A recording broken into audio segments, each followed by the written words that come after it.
নমস্কার, আমি ডক্টর সোমেন বিশ্বাস, ENT and head neck surgeon. কোনো কারণে আপনার কানে আঘাত লাগার পর যদি আপনি কানে কম শুনতে শুরু করেন, কান ভারী লাগতে শুরু করে, কানে ভো ভো করে আওয়াজ হয় অথবা কান থেকে ব্লিডিং আসতে শুরু করে, তাহলে হয়তো আপনার কানের পর্দা ফেটে গিয়ে থাকতে পারে। আসুন জেনে নিই সেক্ষেত্রে আপনি কি করবেন। প্রথমত যেটা আপনি করবেন না সেটা হচ্ছে কানের মধ্যে তেল বা ইয়ার ড্রপ দেবেন না। কানের মধ্যে যদি রক্ত আসে সেটাকে পরিষ্কার করতে যাবেন না এবং কানের মধ্যে জল যেতে দেবেন না। ডাক্তারবাবু আপনার কানটি চেক আপ করে জানাবেন আপনার কানের পর্দা সত্যি ফেটে গেছে কিনা, এবং তিনি হয়তো একটি অডিওগ্রাম করবেন যেখানে উনি জানার চেষ্টা করবেন যে আপনার ইনার ইয়ারে কোনো ড্যামেজ হয়েছে কিনা।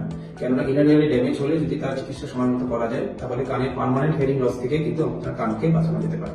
মনে রাখবেন, বেশিরভাগ ক্ষেত্রে আঘাত লেগে যে কানের পর্দাগুলো ফেটে যায় সেগুলো কিন্তু 2 থেকে 8 সপ্তাহের মধ্যে জুড়ে যায় যদি আমরা কানটাকে শুকনো রাখতে পারি।